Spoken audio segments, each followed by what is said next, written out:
Hello, जय हिंद। तो सीजल 2024 exam आने वाला है, डेट्स आ चुकी हैं और उस एग्ज़ाम के लिए हम प्रिपेयर कर रहे हैं। तो हम प्रीवियस ईयर क्वेश्चंस को सॉल्व कर रहे हैं, टोटली प्रीवियस ईयर क्वेश्चंस हैं। और इस सीरीज़ में पहला वीडियो आ चुका है, ये दूसरा सेट है, ठीक है। इंग्लिश और जीएस हम साथ में ही पैरेलली सॉल्व करते हुए चल रहे हैं। इंग्लिश का भी चल रहा है और ये जीएस का है, ठीक है। तो इस सेट का सबसे पहला क्वेश्चन है, in which of the following case law of demand fails. Law of demand क्या होता है कि अगर कोई कमोडिटी है उसका प्राइस इंक्रीज़ होता है तो डिमांड घटती है, और अगर प्राइस डिक्रीज़ होता है तो डिमांड बढ़ती है। ऑब्वियस सी बात है, ठीक है। ये लॉ ऑफ डिमांड होता है।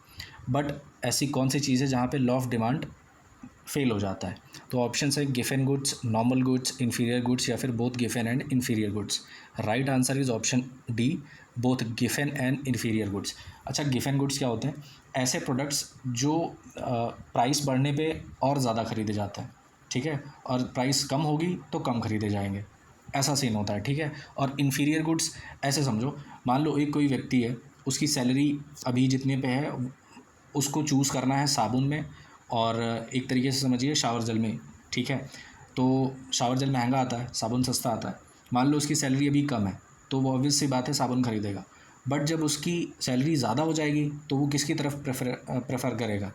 ऑब्वियस सी बात है महंगे वाले की तरफ, है ना। तो वो शावर जेल खरीदने लगेगा, यानी कि उसकी सैलरी बढ़ रही है, पैसा बढ़ रहा है, तो वो महंगी चीज़ों की तरफ जा रहा है। तो वहाँ पे लॉ ऑफ डिमांड जो होता है वो काम नहीं करता है, and that's why option D is the right answer.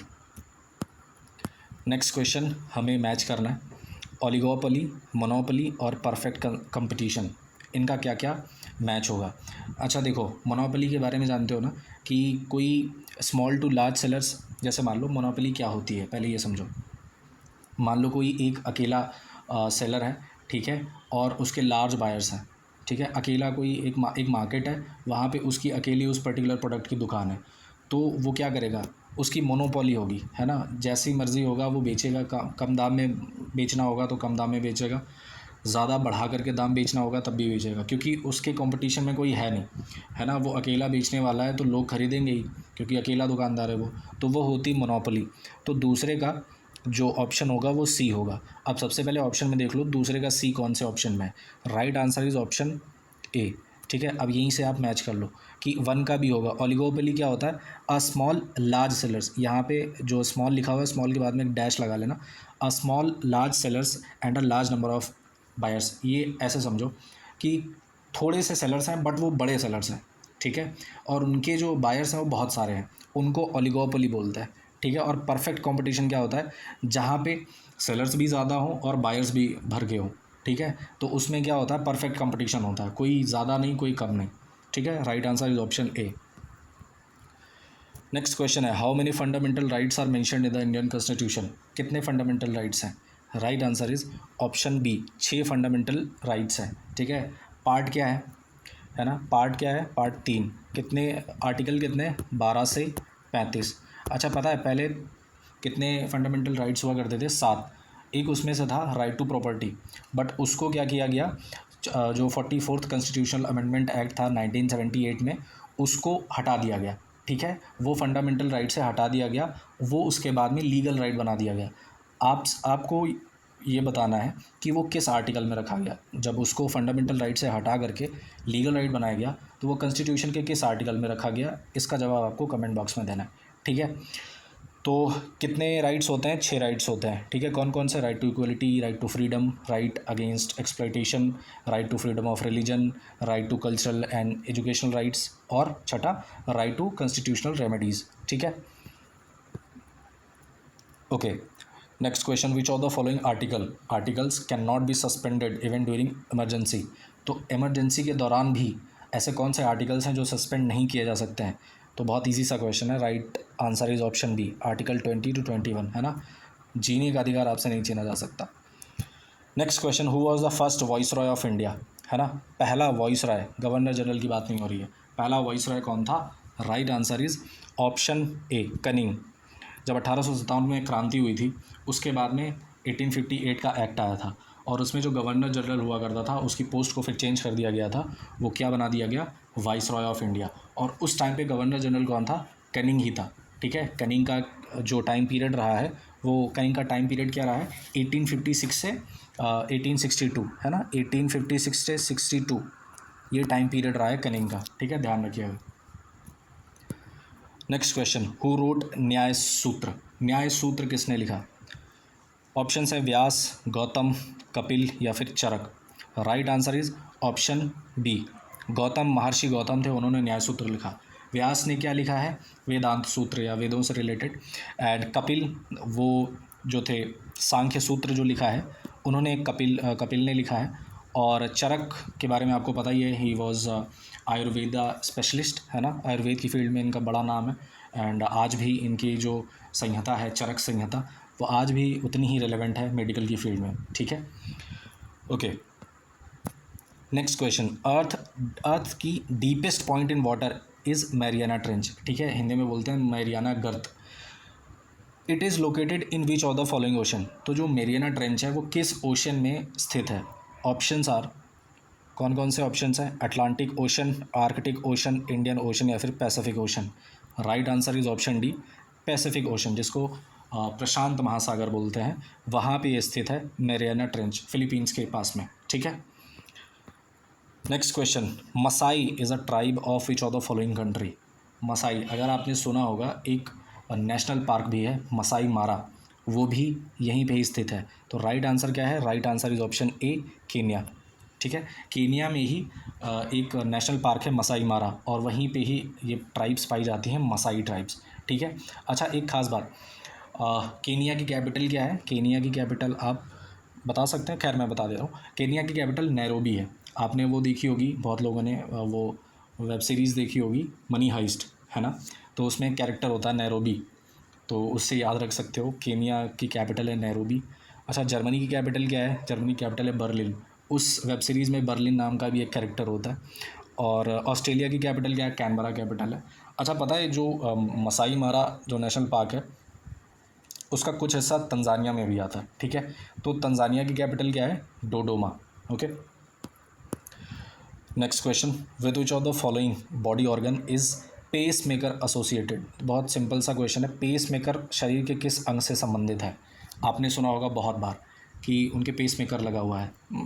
It's a very easy question, heart से संबंधित है ना। तो ऐसे लोगों को जिनको हार्ट की समस्या होती, हार्ट अटैक्स के चांसेस उनको रहते हैं, तो पेस मेकर लगाया जाता है। एक डिवाइस होता है ये जो उनके चेस्ट में फिट किया जाता है। तो इन केस अगर कभी ऐसी सिचुएशन आती है कि उनका हार्ट बीट करना बंद कर देता है या फिर बहुत स्लो बीट करने लगता है जिससे उनको समस्या होती है, तो जो पेस मेकर होता है ना, उससे इलेक्ट्रिकल शॉक्स दे करके फिर उसकी जो बीट्स होती हैं वो फिर मेंटेन किया जाता है। तो ऑब्वियस सी बात है, it is related to heart, option C is the right answer.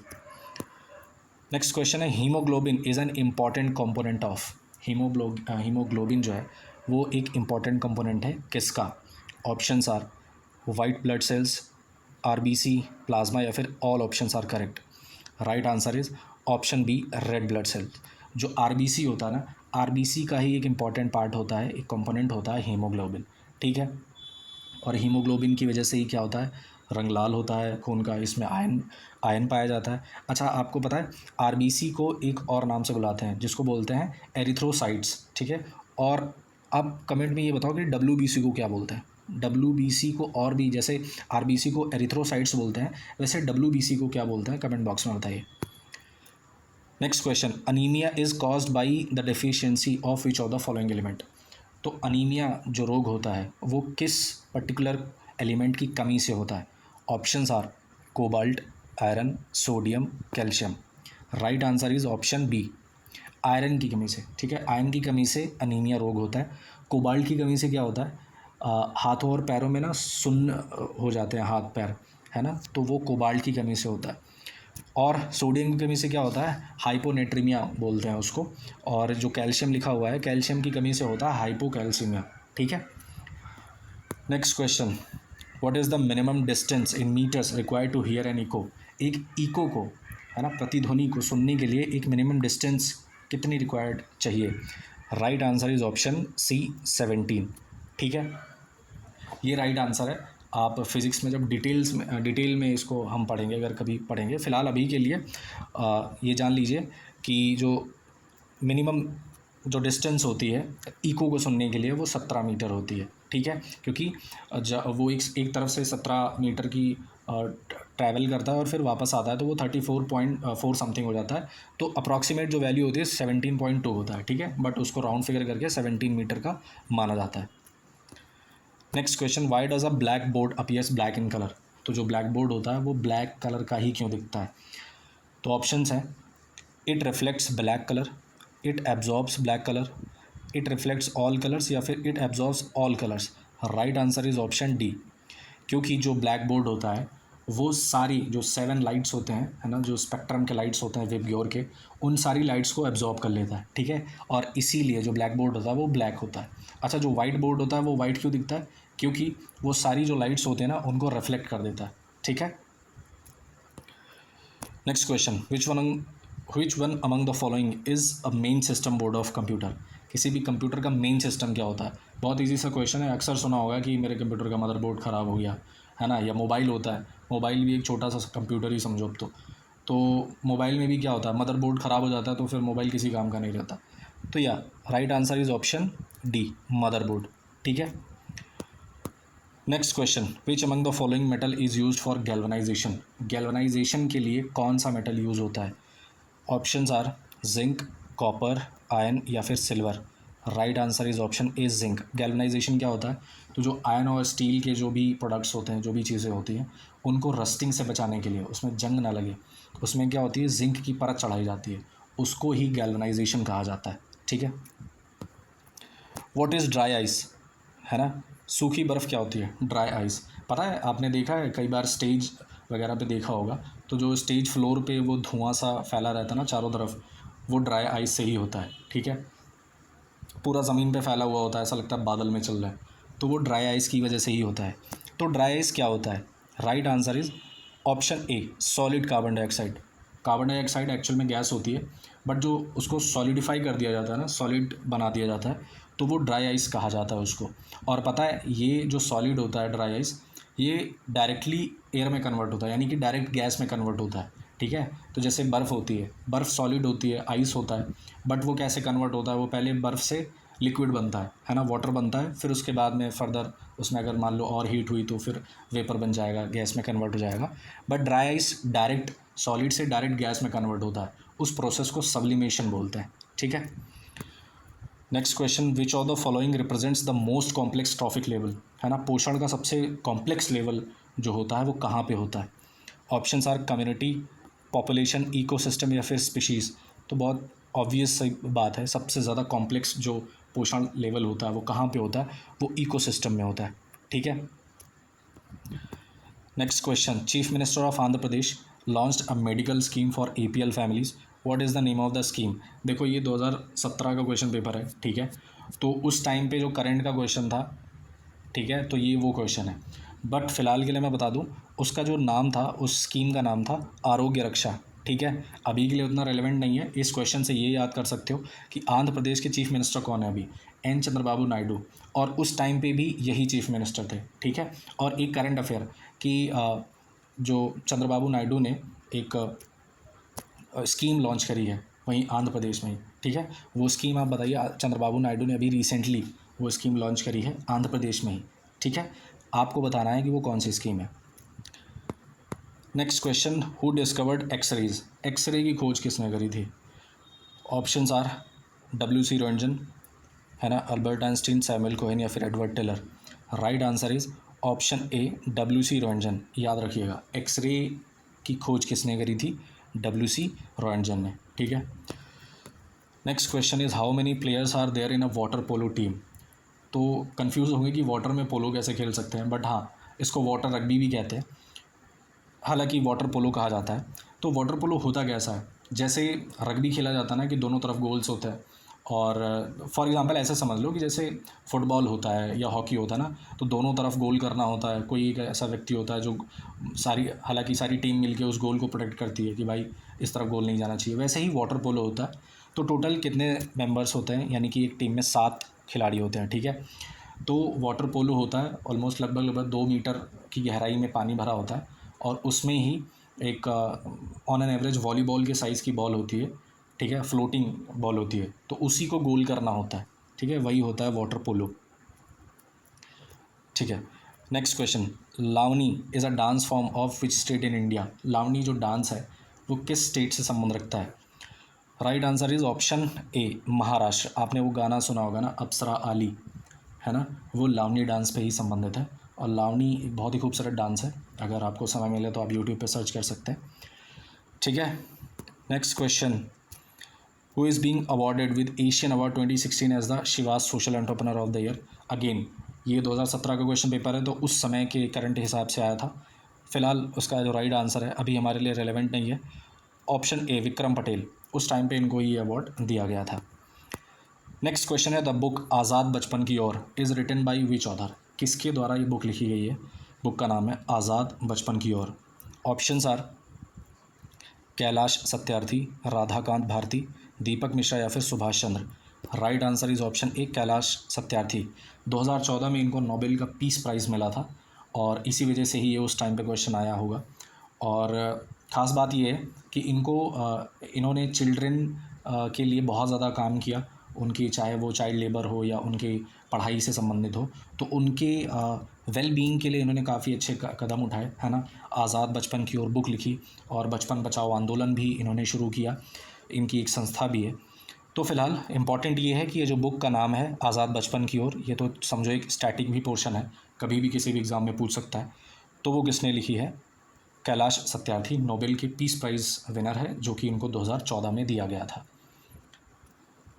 Okay, next question है, India by the Nile was a cultural festival celebrated by India and. तो उस टाइम में जब ये करंट का क्वेश्चन पूछा गया था उस टाइम की ही बात है। तो उस समय एक फेस्टिवल ऑर्गेनाइज़ किया गया था, इंडिया बाय द नाइल। तो इंडिया और किस देश के बीच में फेस्टिवल ऑर्गेनाइज़ किया गया? तो बहुत ईजी सा क्वेश्चन है, नाइल रिवर है ना, कहाँ पे है? जाहिर सी बात है, इजिप्ट में। ठीक है, मिस्र। तो भारत और मिस्र के बीच में ये कल्चरल फेस्टिवल ऑर्गेनाइज़ किया गया था। Next question, Sheikh Hasina is the prime minister of which neighbouring country of India. बहुत ही इसको कह सकते हैं कि हालांकि उस टाइम का ही ये क्वेश्चन है, तो उस टाइम पे शेख हसीना बांग्लादेश की प्राइम मिनिस्टर थी।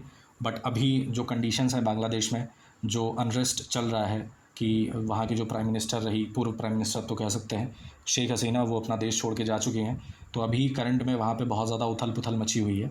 फ़िलहाल के लिए उस समय जिस समय क्वेश्चन पेपर आया था उस समय जो प्राइम मिनिस्टर थे बांग्लादेश की, वो कौन थी? शेख हसीना। ठीक है, so right answer is option B, Bangladesh. ठीक है, तो ये थे इंपॉर्टेंट 25 क्वेश्चंस जो कि आपके प्रीवियस ईयर क्वेश्चन थे, totally purely previous year question थे। आई होप आपको समझ में आए होंगे। मिलते हैं नेक्स्ट वीडियो में, टिल देन टेक केयर, जय हिंद।